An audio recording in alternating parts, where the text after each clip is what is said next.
2024년 새로운 한 해가 시작이 되었습니다. 이렇게 말해야 맞는 거죠. 아직은 갑진년이라는 말을 함께 쓰는 것은 옳지 않습니다. 사실상 아직 음력으로는 새해가 아닙니다. 그저 습관처럼 그런 게 보면 몇몇 방송국에서도 2024년 갑진년 새해가 시작되었습니다. 이렇게 말하는 걸 들었어요. 어제가 소환이었습니다. 음력 11월 25일이었고 오늘이 26일이 되겠죠. 음력으로. 소위 말하는 소환추위가 특별히 오늘 우리를 시원하게 해주고 엄청 시원하죠? 신앙에 있어서도 남들이 다 그렇게 하니까 그 대세를 따라가는 것보다는 과연 그것이 옳은가 이렇게 빠져보는 것도 우리 신앙인에게는 매우 중요한 신앙의 태도다 이렇게 말할 수가 있을 것 같아요. 본문으로 돌아가서 그 첫 단락을 한번 보겠습니다. 첫 단락은 7절로 소위 말하면 12절까지가 한 단락이 되겠습니다. 7절, 8절을 한번 볼까요? 7절 구하라 그리하면 너에게 주실 것이요 찾으라 그리하면 찾아낼 것이요 문을 두드리라 그리하면 너에게 열릴 것이니 구하는 이마다 막을 것이요 찾는 이는 찾아낼 것이요 두드리는 이에게는 열릴 것입니다. 여기 동사가 3개가 나오죠? 뭐가 나오고 있습니까? 구하라, 찾으라, 두드리라. 3가지 동사가 나오고 있어요. 자, 그러면 구하고 찾고 두드리는 행위는 어떤 사람이 하는 행동일까요? 뭔가 지금보다 더를 추구하는 사람의 행동입니다. 우리가 뭘 찾고 뭘 두드리고 뭘 구하는가, 그 뭔가는 당연히 사람마다 다 다르겠죠. 뭘 추구하며 사는가는 이렇게 그 사람의 정체성과 그의 삶이 어떤 삶일 것인지를 규정 지을 수도 있는 그런 중요한 요소가 됩니다. 사랑하는 성도 여러분, 여러분은 무엇을 찾으시고 무엇을 구하시고 무엇을 두드리고 있습니까? 정의 구현을 추구하는 사람은 그와 관련된 일들에 집중합니다. 그가 찾고 구하고 두드리는 일련의 행위가 모두 그곳으로 귀착이 된다고 할 수 있죠. 명예와 부를 추구하는 사람도 마찬가지입니다. 그가 구하고 찾고 두드리는 그 모든 행위들은 그의 거기 명예와 부의 추구로 귀착이 될 것입니다. 권력의 추구자도 마찬가지겠죠. 당연히 행복을 추구하는 사람도 동일한 그런 상황에 놓이게 되는 것입니다. 사랑하는 성도 여러분, 오늘 본문에서 예수는 그 제자들에게 그저 구하고 찾고 두드려서 너희의 필요한 것들을 얻으라 이렇게 가르치고 있는 것이 아니라는 것을 일단 우리가 알아야 하는 것입니다. 사실 예수의 가르침의 핵심은 구하고 찾고 두드린 결과에 대한 이야기를 하고 있는 것이다 이렇게 볼 수가 있습니다.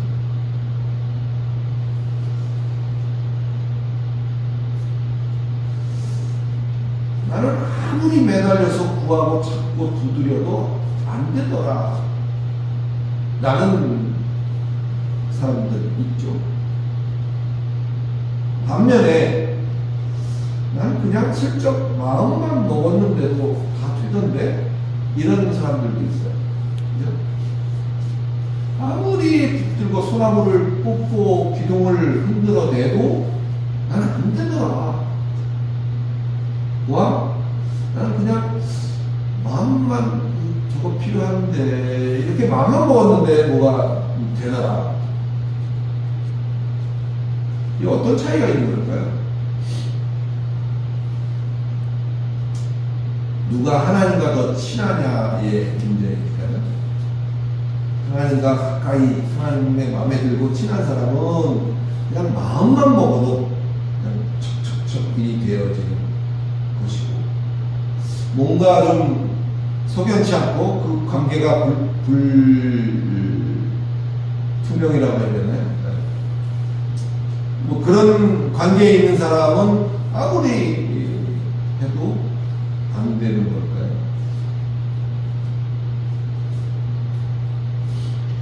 오늘 이 본문을 우리는 이런 각도로 좀 봤으면 좋겠어요. 누가 손님이고 누가 아들이냐의 문제로 우리는 것을 이해해 볼 수 있습니다. 9절을 볼까요? 9절 한번 누가 읽어주실까요? 너희 중에 누가 아들이 떡을 달라 하는데 돌을 주며. 네. 또 그 이후로 쭉 그런 얘기 나오고 있죠. 뭐라 그랬어요? 너희 중에 누가 아들이라고 말했죠. 아들이라고 말했어요. 그러니까 이 7절부터 12절의 내용을 보는 관점이 손님이냐 아들이냐의 문제다, 이렇게 볼 수 있다는 말이죠.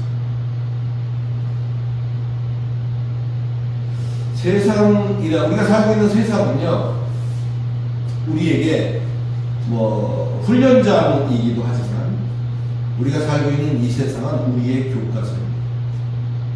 우리의 교과서. 모든 관계 또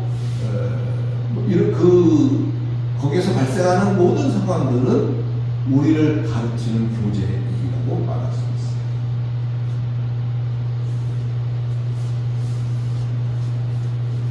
우리가 자녀를 키울 때를 한번 생각해 보시면 이해가 훨씬 낫겠죠. 우리의 세상의 삶은 하나님을 이해하고 하나님 나라를 이해하고 거기에 지금 가지는 못했지만 거기에 대한 모든 내용들이 이 세상 속에 사실은 내포되어 있다. 그것이 우리에게 교재가 된다. 비근한 예로 자녀를 키울 때, 어려서 어린 아이를 우리가 키울 때, 그죠? 어땠죠? 굳이 달라고 하지 않아도 뭐가 필요한지 우리는 알았잖아요. 그래서 말하기도 전에 제공하기도 하고, 말하기도 전에 케어해주기도 하고, 말하기도 전에 우리가 보살펴주기도 하고. 장성하면 어떻게 되죠? 점점 이제 커가면 달라지죠. 그 달라고 하는 것이 뭔지, 그게 꼭 필요한 건지 우리가 그걸 분별을 합니다. 그래서 줘야 될 것인가 말아야 될 것인가, 줄 수도 있고 안 줄 수도 있고, 달라고 하는 아들도 어떻게 될지도 모르고 달라고 하는 경우도 있기 때문에 어찌 될지도 모르고 달라고 줄 때라도 그게 해가 될 것 같으면 여러분은 그걸 주지 않았었죠.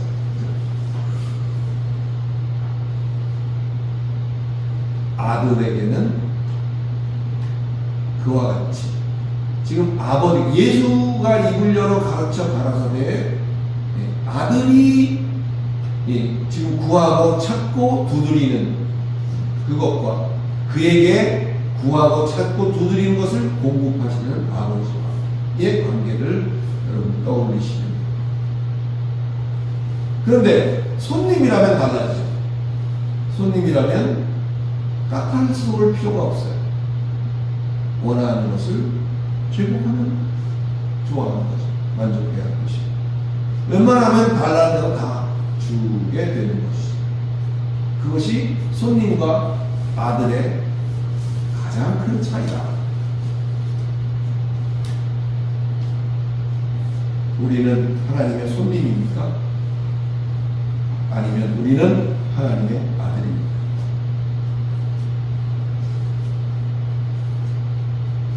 근데 아들의 눈에는 그게 보이는 거예요. 이제 장성. 어렸을 땐 모르죠. 근데 점점 장성한 분량에 이르게 되면서 부모의 마음을, 아버지의 마음을, 어머니의 마음을 이해하게 됩니다. 뭐가 보이죠?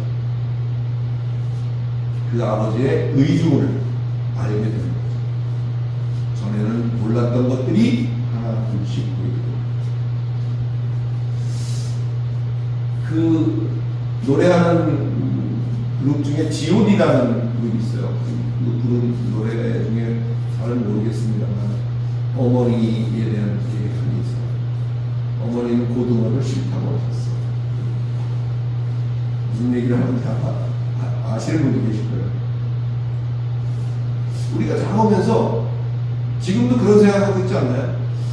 엄마는 감은 싫다고 하셨다. 이게 정말 싫어서 싫다고 하는 걸까요? 나는 생선 머리가 그렇게 맛있더라. 평생을 머리만 드셨어요. 이게 나중에 우리가 장성해서 보니까 생선 머리를 좋아하는 사람이 세상에 어디 있겠는가를 이제 알게 되는 거죠. 우리 어려서는 정말 그런 줄 알았잖아요. 생선 머리가 최고로 맛있다. 거기에 이런 가사를 나와요. 어머니는 그 굉장히 가난했던 시절에 얘기했거든요. 짜장면이 싫다고 하셨다. 그리고 한 그릇을 시켜서 아들에게 주었어요. 그 아들은 그걸 먹으면서 우리 엄마는 짜장면을 싫어하는구나. 그러면서 자라왔던 그게 얼핏 떠올랐습니다.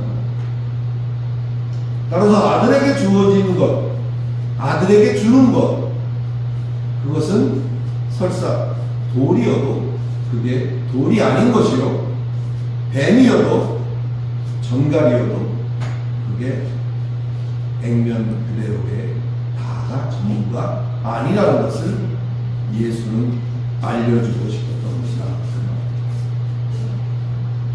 그게 이 단락의 나머지 부분인 9절로 11절의 내용이다.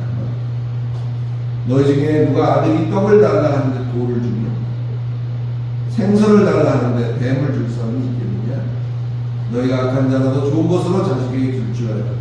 하물며 하늘에 계신 너희 아버지께서 구한 너에게 좋은 것으로 주지 않겠느냐? 그런데 우리는 어떻게 하고 있죠? 아니 이거 말고요, 저거요, 저거. 그죠? 우리는 그렇게 하고 있어요. 난 이거 싫어요. 아니 이거 말고요는 투정이죠. 투정. 아버지는 의미와 목적을 가지고 주시는 것임을 알 수 있는 실력을 우리가 분명히 갖춰져 갈 수 있기를 축원합니다. 아버지가 왜 내게 이걸 주셨습니까? 아버지가 내게 주신 이것이 이거 말고요 저거요 할 게 아니라 아버지가 왜 그것을 주셨고 그것이 왜 내게 필요했는지를 알아갈 수 있는 그런 실력을 우리가 갖춰야 됩니다. 할렐루야. 이제 12절을 같이 한번 읽도록 하겠습니다. 12절을 다 같이 한번 읽습니다. 시작. 그러므로 무엇이든지 남에게 대접을 받고자 하는 대로 너희도 남을 대접하라. 이것이 율법이요 선지자니라. 무슨 소리를 하고 있는 걸까요? 이 12절은 그저 남과의 관계에서도 잘 대접받으려면 먼저 잘 대접해야 된다. 그 말 단순한 그것뿐일까요? 사실 이 대접이라는 번역을 잘 이해해야 하는데, 대접한다, 대접받는다라는 우리가 익숙히 잘 아는 단어잖아요. 그런 것을 떠올리면 우리는 자연적으로 이렇게 이것저것 생각 떠오르는 게 있어요. 근데 이 대접이라는 것을 좀 직역을 해서 말을 한다면, 남이 내게 해주기를 바라는 대로 너도 그렇게 하라. 이것이 오늘 이 말의 직역한 내용입니다. 대접을 받으려면, 남에게 대접을 잘 받으려면 너도 잘 대접을 해라, 이런 얘기를 하고 있는 것이 아니라, 남이 내게 해주기를 바라는 대로 너도 그에게 그와 같이 행하라. 이것이 예수 그리스도가 가르치고 알려주고 싶었던 내용이죠.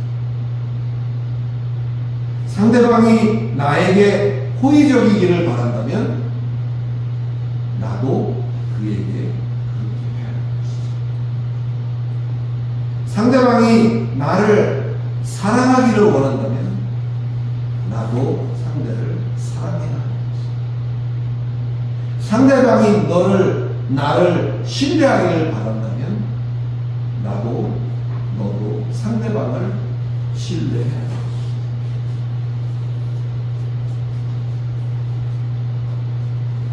오늘 여기에 대입을 해서 말을 하자면 한두 시간 얘기해도 모자라겠죠. 남이 내게 어떻게 해주기를 원하는가, 그것을 너도 그에게 그렇게 해라. 무슨 음식 대접을 하고 이런 대접을 하고 이런 것만 생각하지 마세요. 좀 더 폭넓게 우리가 생각을 할 수 있어요.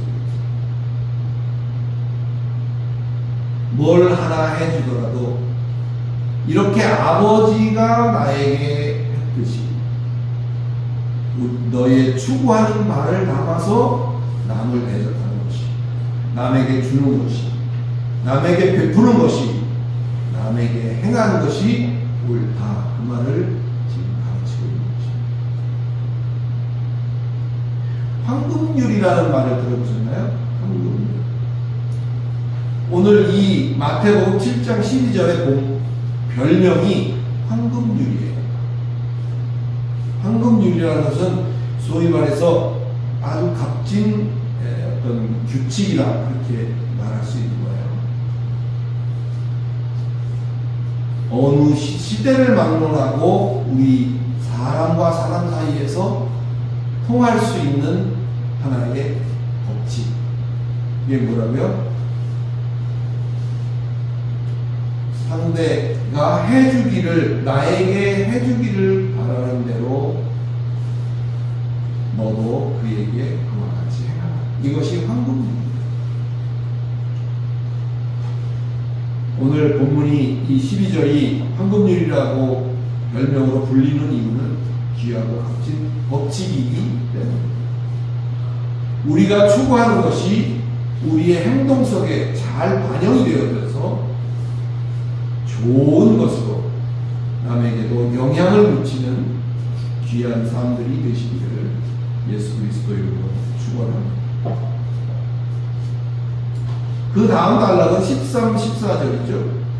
이 부분도 굉장히 잘 알려진 성구입니다.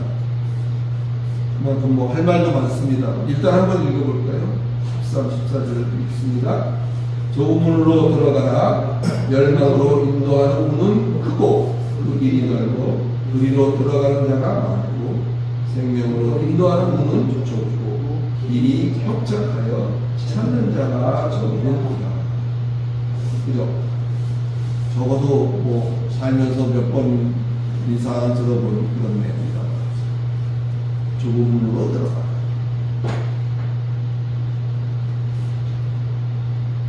한 해를 시작하는 마당에서 누구나 어떤 바람을 가지게 되죠. 여러분들은 한 해를 새롭게 시작하면서 어떤 바람을 가졌었나요? 뭐 여러 가지가 있겠습니다만 그 중에서도 되게 덕담으로 많이 주고받는 말 중에 하나가 형통이라는 말이거든요. 이라는 말을 좋아하고 또 서로에게 많이 하고 세상에 보니까 그렇습니다. 마음 먹은 대로 잘 되라는 의미죠. 형통이라는 거죠. 마음 먹은 대로 잘 되라. 오늘 본문 속에서의 형통이라는 것은 어떤 것입니까? 예수 그리스도께서 가르치시는 형통이라는 것은 어떤 것입니까? 대부분 형통이라는 것을 생각해보면 오늘 본문과는 좀 달리 크고 넓은 길로 가는 것, 그죠? 편한 길로 가는 것, 뭐 이런 것들이 형통이라고 우리는 여기게 되잖아요. 누군가가 여러분을 붙잡고 묻습니다. 어느 길로 가실래요? 좁고 협착한 길이 있습니다. 이쪽에는 넓고 큰 길이 있습니다. 어느 쪽으로 가십니까? 어느 쪽으로 가는 것이 형통할 거라고 생각을 하십니다.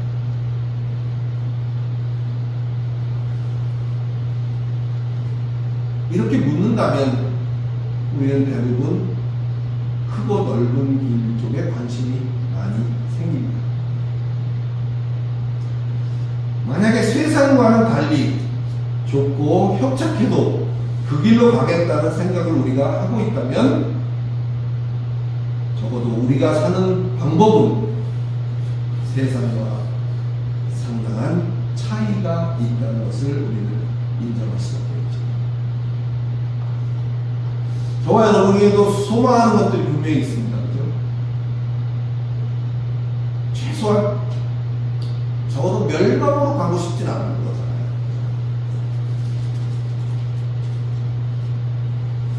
우리의 소망이 생명길이기 때문에 기꺼이 그 좁고 협착함을 감수하려고 하는 거 아니에요. 그래서 여러분, 이 좁다는 말의 의미는 넓이나 크기만의 문제가 아닙니다. 좁다는 말의 의미.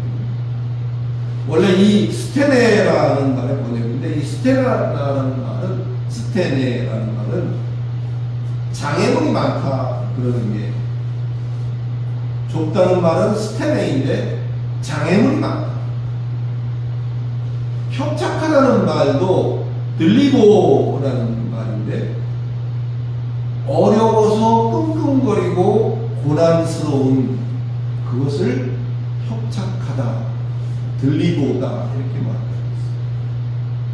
그러니까 좁고 협착하다는 개념 속에 장애물이 많고 끙끙거리고 쉽사리 되지 않는 그런 어렵고 고난스러움이 포함되어 있는 것을 본문 속에 감춰져 있죠. 형통의 길이라는 것이 그렇게 쉽지만은 않습니다. 장애물이 많고 고생스러운 길이라는 것을 각오하고 올 한 해도 그 고생스러움에 굴복하지 않고 때때로 짜증나죠. 때때로 버겁죠. 때때로 위축되죠. 때때로 암담해집니다. 그런 상황에 처할지라도 형통의 길이라는 것이 그와 같이 장애물도 많고 끙끙거릴 정도로 고생스럽고 어렵다면 내가 지금 옳은 길로 가고 있구나 그런 생각을 하시면서 정초에 이렇게 마음먹었던 그 모든 것들을 쉽사리 포기하지 않고 늠름하게 지금의 이러한 각오를 잊지 말고 한 걸음 한 걸음 내딛는 데에 주저하지 않는 복된 저와 여러분이 되시기를 신년벽들의 예수 그리스도 이름으로 축복합니다. 기도하겠습니다. 거룩하신 하나님, 은혜를 감사합니다. 오늘 산상수훈 16번째를 우리가 살펴보면서 구하고 찾고 두드리는 그것이 구하고 찾고 두드려서 내가 필요한 것을 얻어내는 방편만이 아니다.